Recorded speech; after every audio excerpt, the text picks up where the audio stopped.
Good morning, everybody. It is Monday, now the 27th of February. It has actually been a whole week since I have posted a video. I've been trying to work out how I want to go ahead and make this video and put it together. I've tried a whole bunch of different softwares to go ahead and edit these videos, but come up pretty short. So I'm actually going to go back to the original style of how I was doing these videos and just focus more on God's Word.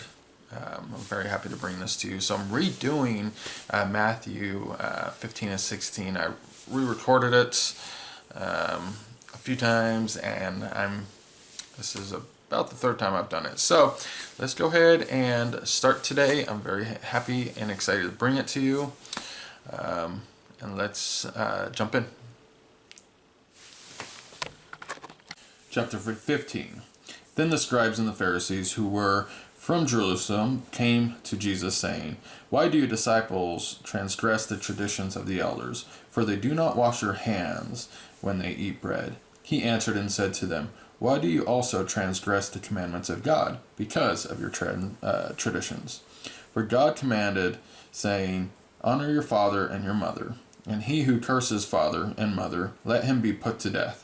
But you say, whoever says to his father and mother, 'Whatever profit you might have received from me is a gift to God,' then he might not honor his father and mother. Thus you have made the commandment of God of no effect by your tradition. Hypocrites!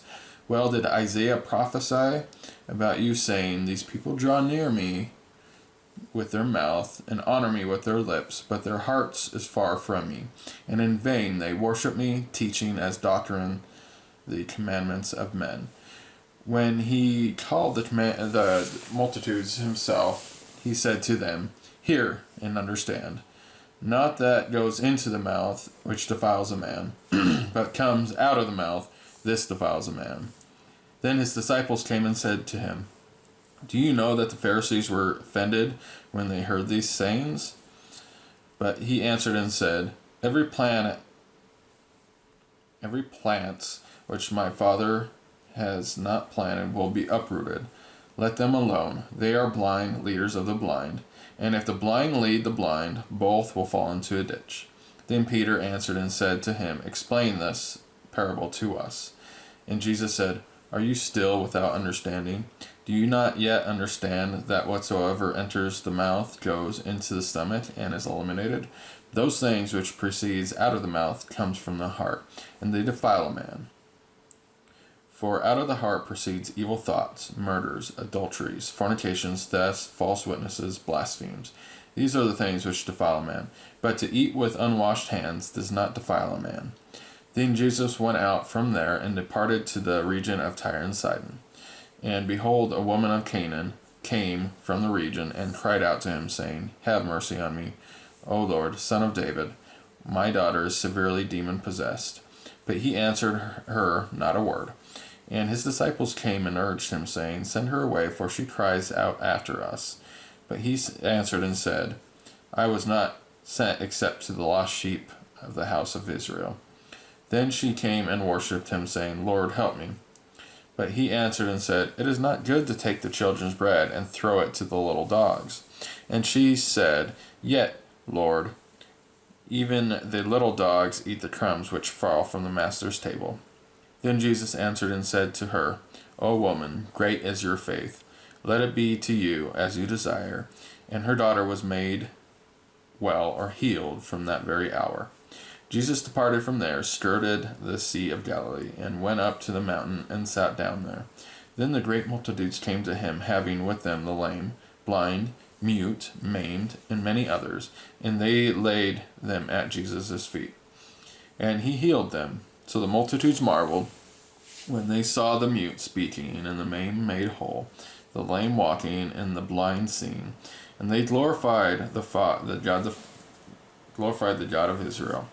Now Jesus came to his disciples, called his disciples to himself, and said, "I have compassion on the multitudes, because they have now continued with me 3 days and have nothing to eat. And I do not want to send them away hungry, lest they faint on the way."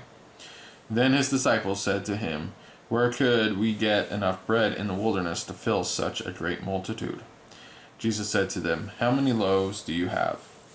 And they said, 7, and a few little fish. So he commanded the multitudes to sit down on the ground. And he took the 7 loaves and the fish, and gave thanks, broke them, and gave them to his disciples.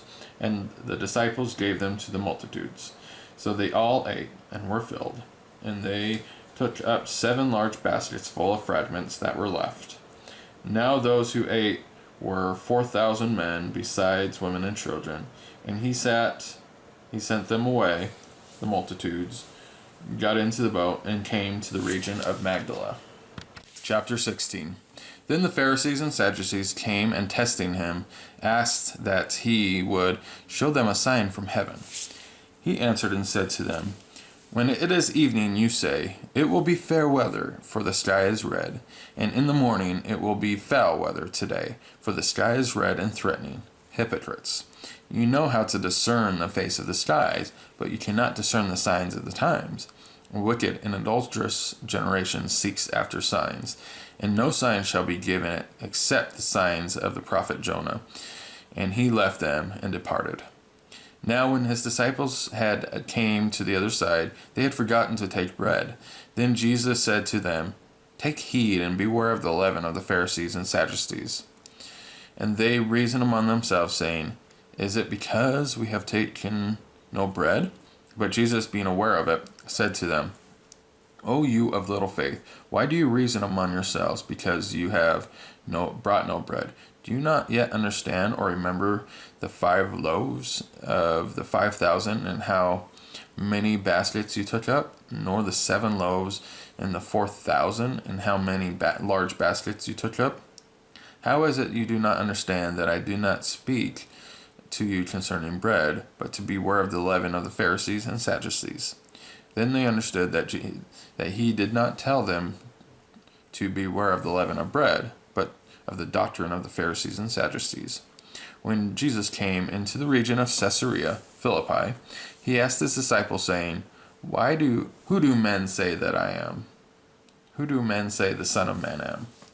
So they said, "Some say John the Baptist, some Elijah, others Jeremiah, or one of the prophets."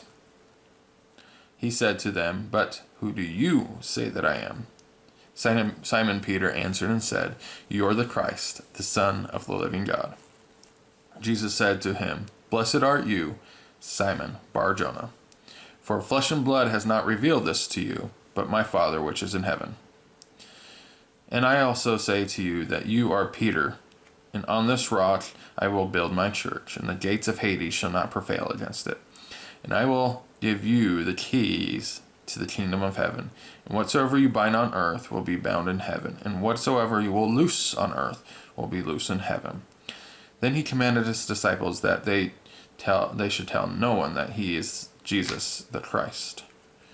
For that time Jesus began to show to his disciples that he must go to Jerusalem and suffer many things for the elders and the chief priests and the scribes, and be killed, and be raised on the 3rd day. Then Peter took him aside and began to rebuke him, saying, "Far be it from you, Lord. Lord, this shall not happen to you." But he turned and said to Peter, "Get behind me, Satan. You are an offense to me, for you are not mindful of the things of God, but the things of men. If anyone desires to come after me, let him deny himself and take up his cross and follow me. And whoever desires to save his life will lose it, but whoever desires to lose his life for my sake will find it. For what profit is it to a man if he gains the whole world and lose his own soul? What will it give in exchange for his soul? For the Son of Man will come in glory, and his Father with his angels, and then he will reward each according to his works. Assuredly I say to you, there are some standing here who shall not taste of death till they see the Son of Man coming in his kingdom."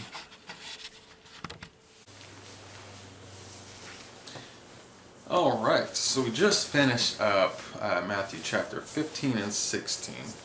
And at the end of my video, I always try to touch on a few areas of what we just read. And there are lots of portions of chapter 16 that I want to cover today. Let's go ahead and start in chapter, or in verse, let's see. Yes, let's start in verse 13. It says, "When Jesus came into the region of Caesarea in Philippi, he asked his disciples, saying, 'Who do men say that the Son of Man am?' And they said, 'Some say John the Baptist, and some Elijah, and others Jeremiah, or one of the prophets.' He said to them, 'But who do you say that I am?' And Simon Peter answered and said, 'You are the Christ, the Son of the living God.' Jesus answered and said to him, 'Blessed are you, Simon Bar-Jonah, for flesh and blood has not revealed this to you, but my Father who is in heaven. And I also say to you that you are Peter, and on this rock I will build my church, and the gates of Hades shall not prevail against it. And I will give to you the kingdom of heaven, the keys to the kingdom of heaven, and whatever you bind on earth will be bound in heaven, and whatever you loose on earth will be loosed in heaven.'" Now, there's a lot of context in here and a lot of things you can cover. It could take a very long time. But a few things that I want to cover are the uses that some churches have, some denominations have for these verses. One of these denominations actually uses this verse to say that their church was basically started on this premise. Going back to when Christ says, "For you, Peter,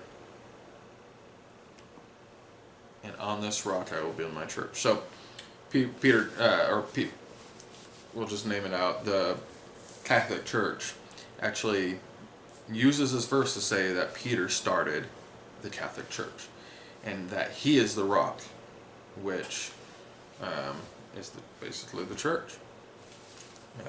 And what this verse is actually saying is that upon Peter's confession of who Jesus was, is what is the rock, how he's going to build his church, that Christ is the Son of the living God, the Christ. This statement is the basis of the church.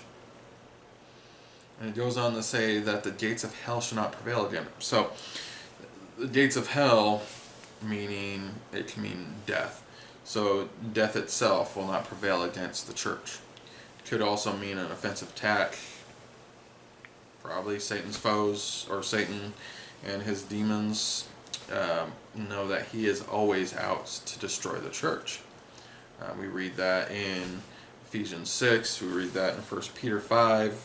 We know that Satan is always out to destroy the things of God, for he cannot understand them. He's completely averse to them. And you see that when Peter goes ahead and takes him aside and says, "Satan, you get behind me, Satan, for you're an offense to me. You are not mindful of the things of God." And they also use the facts that they go on, "And I will give you the kingdom of heaven," keys to the kingdom of heaven. Man was never given the keys to the kingdom of heaven, ever. And it goes on to say, "Will be bound in heaven," or "Whatever you loose on earth will be loosed in heaven, and whatever you bind on earth will be bound in heaven." A lot of people will think that actually Christ gave power to us or to his disciples to forgive sin, so forth.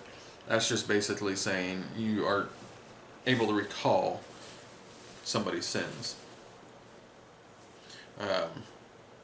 This whole chapter, or this whole section, can really be used in a lot of ways.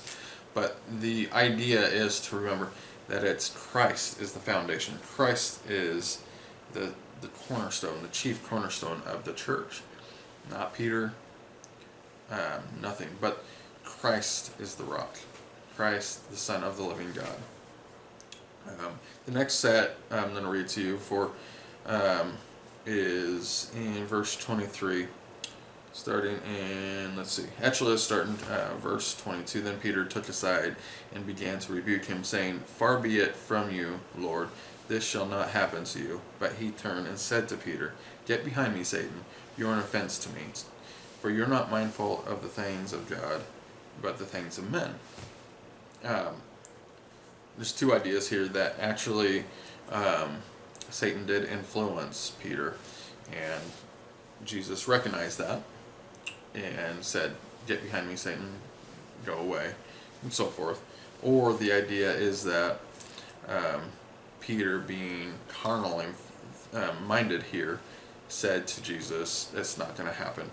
And because the intent of Peter was to say, this shall not happen, those are the same thoughts and the same ideas that Satan has, and he referred to Peter as Satan.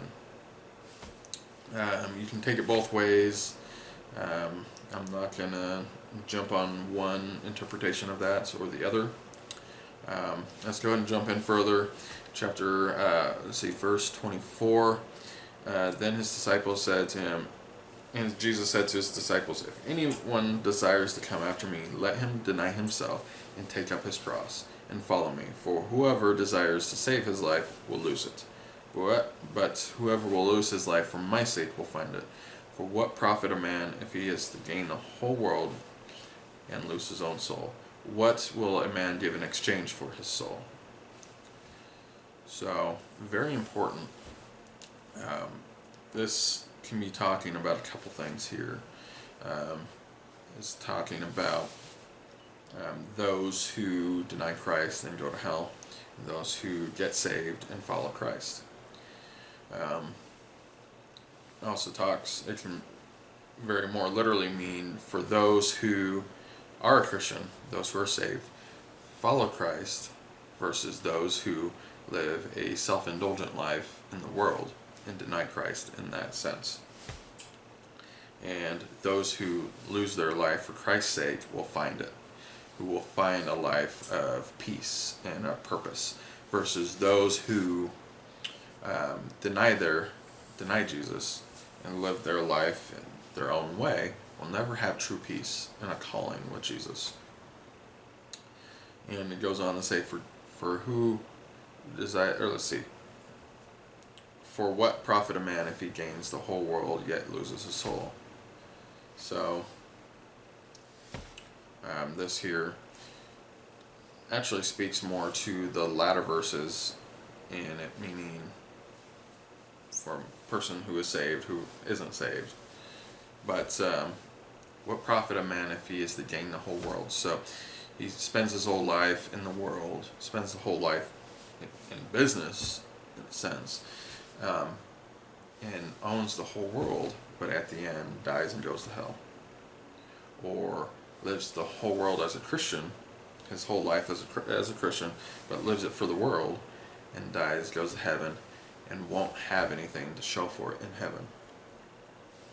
We know our works play a part into what treasures and what crowns we'll have, and what things we lay at Jesus' feet when we're in heaven. And so, what does it profit a man? Everything we know here is temporary. Everything we see, all the possessions, everything that we touch, we smell, all this is going to fade. All this is going to go away. We know that in 2 Corinthians. So, why do we live for this life? Why do we live for this world? We're called to be, we're called to live separate from this world. It calls that these bodies are actually just tents that we live in, and we're to be foreigners when we travel, because this is not our home. This is just our residence for the time being. Our true home as Christians is up in heaven.